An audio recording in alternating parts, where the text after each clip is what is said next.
Students, आज के lecture में अपन सेंटर ऑफ मास को के कोऑर्डिनेट फाइंड आउट करना सीखेंगे। अब अगर सेंटर ऑफ मास के कोऑर्डिनेट अपने को फाइंड आउट करने हैं तो सेंटर ऑफ मास क्या होता है, थोड़ा सा आइडिया इसका होना चाहिए कि सेंटर ऑफ मास एक मैथमेटिकल पॉइंट है। तो अगर अपन किसी ऑब्जेक्ट की बॉडी की मोशन की स्टडी कर रहे हैं तो it is the mathematical point for the application of force. तो वो पॉइंट जहां पर अपन क्या कर रहे हैं, फोर्स को अप्लाई कर रहे हैं mathematically to show the translation effect. उस कोऑर्डिनेट को अपन क्या बोलते हैं, सेंटर ऑफ मास। तो अब जो सेंटर ऑफ मास है वो दो तरीके के सिस्टम का अपन कैलकुलेट करते हैं। जैसे अपन ने मोमेंट ऑफ इनर्शिया कैलकुलेट करना सीखा था, उसी तरीके से सेंटर ऑफ मास कैलकुलेट करेंगे दो तरीके के सिस्टम का। तो फर्स्ट टाइप ऑफ सिस्टम है discrete mass system. Discrete mass system में क्या होता है कि अलग अलग पॉइंट मासेज अलग अलग पॉइंट पर प्लेस्ड होते हैं। और दूसरा होता है कंटिन्यूस मास सिस्टम, जिसमें मास का डिस्ट्रीब्यूशन क्या होता है, कंटिन्यूस होता है। जैसे रोड है तो मास कहीं पर डिस्ट्रीब्यूट है, लेंथ पर डिस्क है तो कहीं पर डिस्ट्रीब्यूट है मास, एरिया पर। इसी तरीके से अगर सॉलिड स्फीयर है तो उसका मास डिस्ट्रीब्यूशन कहीं पर है, वॉल्यूम पर है। तो अपन वन बाय वन करके सीखेंगे कि कैसे सेंटर ऑफ मास के कोऑर्डिनेट फाइंड आउट करते हैं अपन। तो पहला अपन ले रहे हैं डिस्क्रीट मास सिस्टम। तो डिस्क्रीट मास सिस्टम के लिए जो सेंटर ऑफ मास का फार्मूला है, R centre of mass that is m1 r1 vector plus m2 r2 vector plus dash dash dash mn rn vector upon total mass m1 plus m2 dash dash dash mn। इसी को अपन mathematically summation की form में लिख सकते हैं। तो are centre of mass का इक्वल है summation mi ri i equal to 1 से i इक्वल टू n। और ये क्या हो गया, total mass summation mi i equal to 1 से i इक्वल टू n। अब जो ये है आर सेंटर ऑफ मास है, ये सेंटर ऑफ मास का पोजीशन वेक्टर है। तो इसमें तीन कोऑर्डिनेट होंगे, सेंटर ऑफ मास का x coordinate, centre of mass का y कोऑर्डिनेट और सेंटर ऑफ मास का z कोऑर्डिनेट। तो जब अपने को x कोऑर्डिनेट निकालना है सेंटर ऑफ मास का, तो अपन फार्मूला अप्लाई करेंगे m1 x1 plus m2 x2 dash dash dash mn xn upon m1 plus m2 dash dash dash mn। इसी तरीके से अपन y सेंटर ऑफ मास निकाल लेंगे और इसी तरीके से अपन z सेंटर ऑफ मास निकाल लेंगे। अब अपन बात करते हैं कंटिन्यूस मास सिस्टम की। तो इसमें सेंटर ऑफ मास का जो फार्मूला होता है, r सेंटर ऑफ मास का इक्वल होता है 1/m integration of r dm। यहाँ पे dm क्या है, कोई भी कंटिन्यूस मास बॉडी है उसमें से अपन ने एक छोटा सा मास का पीस ले रखा है और उस मास का अगर पॉइंट मास है, छोटा मास है, तो उसका सेंटर ऑफ मास उसमें खुद में सिचुएटेड होता है। तो r क्या है, इस dm का पोजीशन वेक्टर या इस dm मास के सेंटर ऑफ मास का पोजीशन वेक्टर। तो ये समझना बहुत इंपॉर्टेंट है।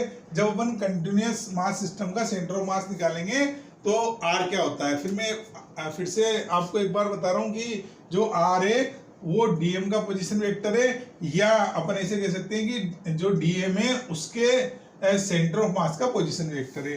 तो बेटर ये है कि अगर आप इसको अप्लाई करोगे तो कभी भी आपका क्वेश्चन गलत नहीं होगा। तो ये आपको ध्यान रखना है। अब अपन इलस्ट्रेशन में देखेंगे। तो अपन पहला इलस्ट्रेशन ले रहे हैं कि डिस्क्रीट मास सिस्टम के लिए कि अपन ने चार मास m 2m 3m 4m एक स्क्वायर के वर्टेक्स पर रखे हुए हैं और इस सिस्टम का सेंटर ऑफ मास पूछ रहे हैं अपने से, है ना।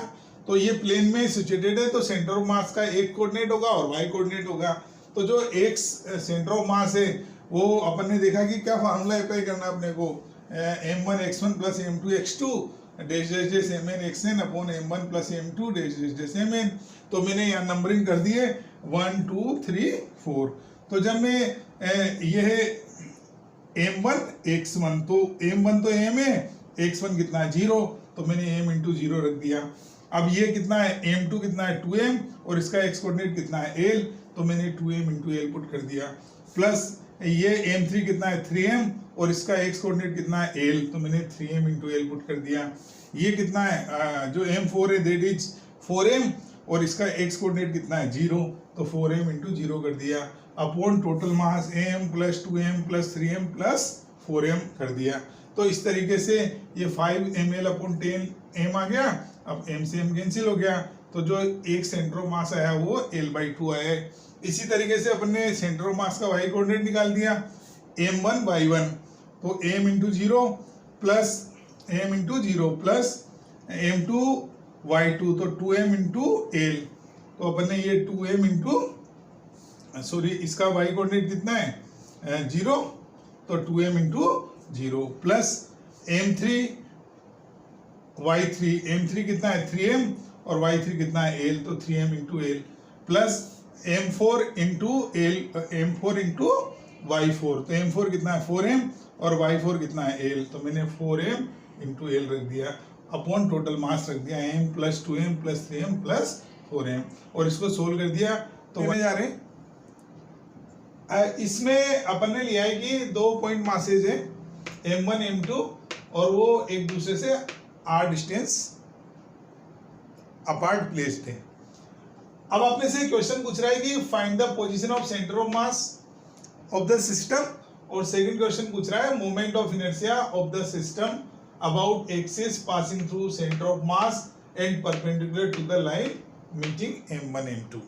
तो जो पहला क्वेश्चन है उसमें अपन सेंटर ऑफ मास निकाल रहे हैं, तो अपन ने इस लाइन को एक्स एक्सिस मान लिया और इसको ओरिजिन मान लिया, तो इसके कोऑर्डिनेट 0 0 हो गए और इसके कोऑर्डिनेट r, 0 हो गए।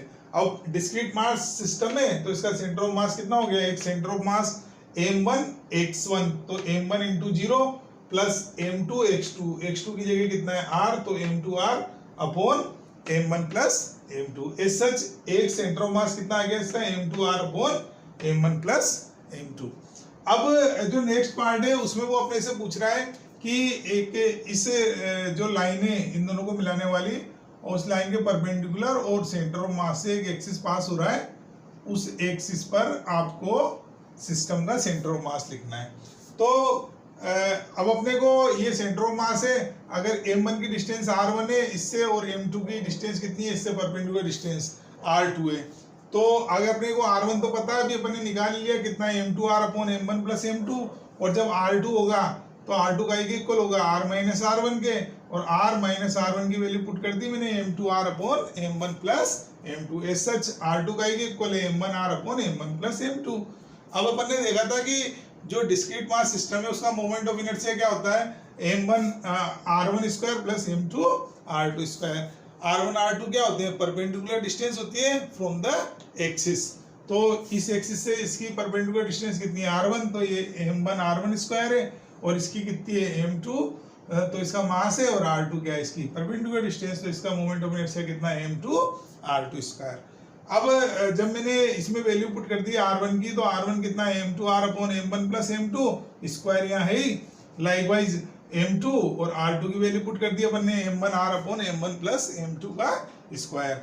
अब अपन ने इसमें से m1 m2 r square common ले लिया, तो यहाँ पर एक टर्म बची रह गई m2 और यहाँ पर बची रह गई m1, तो it becomes m2 plus m1, और नीचे हो गया m1 प्लस m2 का होल स्क्वायर, तो एक कैंसिल हो गया ये।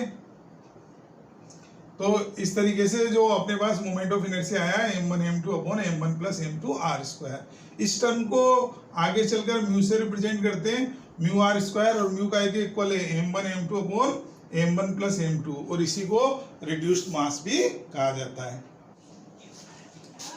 स्टूडेंट्स अभी अपन ने सीखा था कि डिस्क्रीट मास सिस्टम का सेंटर ऑफ मास कैसे कैलकुलेट करते हैं। अब अपन सीखने जा रहे हैं कि कंटिन्यूअस मास सिस्टम का सेंटर ऑफ मास कैसे कैलकुलेट किया जाता है। तो उसको समझने के लिए अपने को दो चीज़ें जरूरी हैं। एक तो जो फार्मूला है Y D M equal to 1/m Y integration of Y D M. तो जो यहाँ पे डी एम है वो अपन एक एलिमेंटल मास लेते हैं, छोटा सा टुकड़ा लेते हैं बॉडी का, और वाई क्या होता है उसका कोऑर्डिनेट होता है जहाँ पर आपने उस टुकड़े को सपोज किया है। तो अब अपन यहाँ से स्टार्ट करते हैं कि मैं एक सेमी सर्कुलर रिंग ले रहा हूँ जिस पर मास का डिस्ट्रीब्यूशन क्या है, लेंथ पर है और यूनिफॉर्म है। तो ये जो सेमी सर्कुलर जो रिंग है वो अपन ने कैसे रखी हुई है, इस तरीके से रखी हुई है कि इसके दोनों एंड टाइप पर हैं, एक्स एक्सिस पर आ रहे हैं और ये वाई एक्सिस पर सिमेट्रिकल है। तो बिकॉज ऑफ सिमेट्री आपको पता है कि अब इसका एक्स कोऑर्डिनेट जो होगा सेंटर ऑफ मास का वो 0 होगा, और सिर्फ आपको क्या करना है वाई कोऑर्डिनेट कैलकुलेट करना है सेंटर ऑफ मास का। तो इसको कैलकुलेट करने के लिए वाई अपन ने अब यहाँ पर एक एलिमेंटल पीस दिया है जिसका मास कितना है dm और लेंथ कितनी है dl और उसकी पोजीशन क्या है, यहाँ से थीटा एंगल पर पोजीशन है और कितना एंगल सब्सटेंड कर रहा है वो सेंटर पर d थीटा। तो यहाँ पर एक तो अपने को dl का एक इक्वल आ गया, लेंथ इसकी r d थीटा के इक्वल आ गई और इसका जो y कोऑर्डिनेट है वो भी, क्योंकि इसकी रेडियस कितनी है r, तो इसका y कोऑर्डिनेट कितना हो जाएगा r साइन थीटा। तो अपन ने यहाँ पुट कर दिया बेटा 1/m, इस y की जगह क्या पुट कर दिया r साइन थीटा और dm की जगह क्या पुट कर दिया mass per unit length into length of the element. तो m/πr तो क्या है मास पर यूनिट लेंथ और r थीटा क्या है r d थीटा क्या है उसकी लेंथ। और अपन ने इसको सिंप्लीफाई किया तो r/π बीइंग कांस्टेंट बाहर आ गया और इंटीग्रेशन किसका बचा साइन थीटा d थीटा का 0 to π। अब अपन ने जब इसको इंटीग्रेट कर दिया तो ये r/π साइन थीटा का इंटीग्रेशन क्या होता है माइनस कोस थीटा। अब माइनस अपन ने बाहर ले लिया तो अंदर क्या बचा cos theta. Now we expand the limit, तो एक बार तो थीटा की जगह अपन ने पाई पुट कर दिया तो it becomes cos pi minus cos 0 और इसको सोल्व कर दिया सो इट बिकम्स 2r/π। अब अपन इसी अगर अपने को रिंग का मोमेंट ऑफ रिंग का सेंटर ऑफ मास पता है तो then we can calculate the centre of mass of the semi circular disc. But disc पे क्या होना चाहिए, मास का डिस्ट्रीब्यूशन क्या है यूनिफॉर्म होना चाहिए और यहाँ पर मास का पे डिस्ट्रीब्यूट एरिया पर। तो इस डिस्क को अपन कैसे सपोज कर सकते हैं कि ये डिफरेंट रेडियस की रिंग से कंपोज होके बनी है और अपन ने एक ऐसी रिंग ले ली यहाँ पर जिसकी रेडियस कितनी है स्मॉल r है और मास कितना है dm है। तो इस जो रिंग है उसका जो सेंटर ऑफ मास होगा वो 2r/π पे होगा और वो y कोऑर्डिनेट होगा उसका, क्योंकि सिमेट्री से x कोऑर्डिनेट तो 0 है। तो ये y सेंटर ऑफ मास का इक्वल है 1/m y dm। अपन ने y की जगह क्या पुट कर दिया 2r/π पुट कर दिया और मास पर यूनिट ये जो dm है उसको कैसे पुट करेंगे मास का डिस्ट्रीब्यूशन का है पर एरिया पर, तो it is the mass per unit area m/πr² और इस रिंग के एरिया से मल्टीप्लाई कर दिया। रिंग का एरिया कैसे कैलकुलेट करेंगे 2πr तो इसकी लेंथ है, सॉरी πr तो इसकी लेंथ है और dr क्या इसकी विड्थ है। तो जब अपन ने इसको इस तरीके से पुट कर दिया तो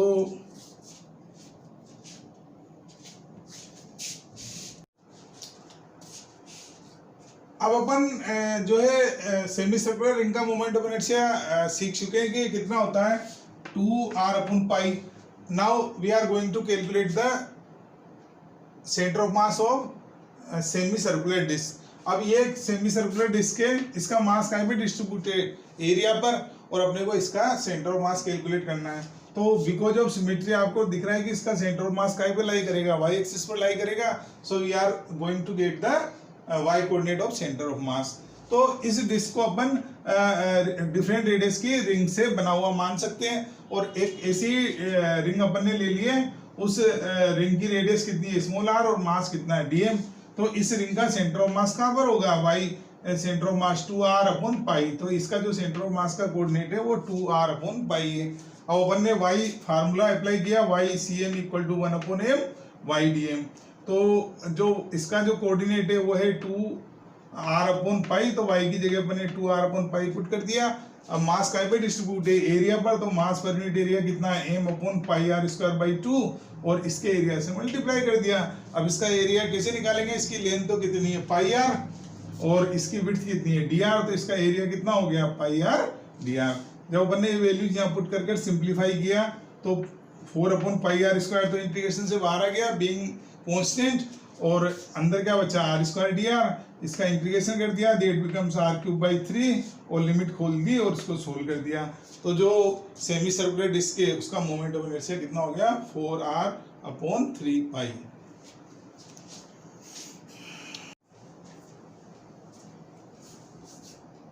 अब अपन कंटिन्यूअस मास डिस्ट्रीब्यूशन सिस्टम में कुछ इलिस्ट्रेशन और ले रहे हैं और ये इलिस्ट्रेशन में अपन एक होलो हेमिस्फीयर है उसका सेंटर ऑफ मास कैलकुलेट करना सीख रहे हैं। तो ये जो होलो हेमिस्फीयर है इसको अपन ने XY प्लेन में रखा हुआ है और इसका सेंटर अपन ने कहां पे माना है ओरिजिन पे इसका सेंटर लिया 0 0 0। तो आपको सिमेट्री से दिख रहा है कि जो इसका सेंटर ऑफ मास होगा उसका कोऑर्डिनेट कहीं में आएगा, केवल जेड कोऑर्डिनेट होगा, एक्स और वाई कोऑर्डिनेट क्या होंगे उसके 0। तो अपने को इसका सेंटर ऑफ मास का जेड कोऑर्डिनेट फाइंड आउट करना है। तो अपन ने देखा कि फार्मूला क्या अप्लाई करना है अपने को, जेड सेंटर ऑफ मास का इक्वल होगा 1/m integration of Z DM. अब डीएम मैंने बताया था कि आपको क्या होता है, एलिमेंटल मास होता है और जेड क्या होता है, उसका सेंटर ऑफ मास का कोऑर्डिनेट होता है। तो अगर अपन इसको ऐसे ऐसे कट करते जाएं तो अपने को एक रिंग मिलती जाएगी। तो अपन जो होलो हेमिस्फीयर है उसको अपन रिंग से मिलकर बना मान सकते हैं। और उन रिंगों की रेडियस क्या हो रही है, 0 से r तक वेरी कर रही है। तो यहाँ पर अपन ने एक रिंग सपोज की है, कितने एंगल पर, इस वर्टिकल लाइन से थीटा एंगल पर, और वो कितना एंगल सबटेंड कर रही है, यहाँ पर डी थीटा एंगल सबटेंड कर रही है। तो इसकी रेडियस कितनी है r, और ये r है, और ये एंगल कितना है थीटा। तो इसका जो जेड कोऑर्डिनेट हुआ, इसका जो रिंग का सेंटर ऑफ मास है वो यहाँ पे लाई करेगा और यहाँ पर लाई करेगा। तो इस पॉइंट का कोऑर्डिनेट क्या है, जेड इज इक्वल टू काय के r cos थीटा के, और इस रिंग की रेडियस जो है वो काय के इक्वल है, इसके इक्वल, और ये काय के इक्वल है r sin थीटा के। तो इस तरीके से अपने को जेड कोऑर्डिनेट तो r cos थीटा मिल गया और रिंग की रेडियस क्या मिल गई, r sin थीटा। इसका जब अपन रिंग का एरिया लिखेंगे अपन तो वो डीए हो जाएगा, और डीए काय के इक्वल होगा, इसकी जो पेरीमीटर है 2 पाई r, और इसकी जो है वो तो लेंथ हो गई, और जो इसकी अपन ने चौड़ाई ले रखी है, विड्थ ले रखी है, वो कितना है r d थीटा dl के इक्वल है। तो अपन ने इस फार्मूले में पुट कर दिए सब वैल्यू, 1/m, जेड की जगह क्या पुट कर दिया मैंने, r cos थीटा। अब dm की जगह मास काय पे डिस्ट्रीब्यूट है, एरिया पर, और इसका सरफेस एरिया कितना है 2 पाई r स्क्वायर। तो मैंने m/2 पाई r स्क्वायर कर दिया। तो ये तो मास पर यूनिट एरिया हो गया, और काई से मल्टीप्लाई करना है मेरे को रिंग के एरिया से, तो रिंग का मास आ जाएगा। रिंग का एरिया कितना है 2 पाई r sin थीटा। तो इसकी पेरी फरी है जो मतलब उसकी लेंथ है सरकमफ्रेंस की, तो 2 पाई r sin थीटा, और उसकी विड्थ r d थीटा, उससे मैंने मल्टीप्लाई कर दिया। इस तरीके से ये सब कैंसिल आउट होके मैंने सिंप्लीफाई कर दिया। तो r काई के इक्वल है sin theta cos theta d theta, और उसका इंटीग्रेशन 0 to π/2। अब मैंने इसको sin 2 थीटा by 2 लिख दिया, और इस 2 को बीइंग कांस्टेंट में बाहर ले आया, तो ये r/2 हो गया। sin 2 थीटा का इंटीग्रेशन कितना हो गया, -cos 2 थीटा अपॉन 2, और इंटीग्रेशन की लिमिट पुट कर दी। अब मैंने इस लिमिट को ओपन कर दिया, तो जब मैं π/2 पुट करूंगा तो ये पाई हो जाएगा, और जब 0 पुट करूंगा तो ये 0 हो जाएगा। एज सच ये मेरे पास आ गया यहाँ पर -r/4 cos pi minus cos 0। cos पाई कितना होता है -1, और cos 0 क्या होता है 1। तो ये -1 और -1 क्या हो गया -2, माइनस माइनस क्या हो गया प्लस, तो इट इज r/2। तो अब आपको आगे ध्यान रखना है कि जो होलो हेमिस्फीयर है उसका सेंटर ऑफ मास क्या होता है, जेड एक्सिस पर होता है, और कहाँ पर होता है उसके ये जो xy उसका जो प्लेन है ये वाला, उसके सेंटर से r/2 डिस्टेंस पे होता है।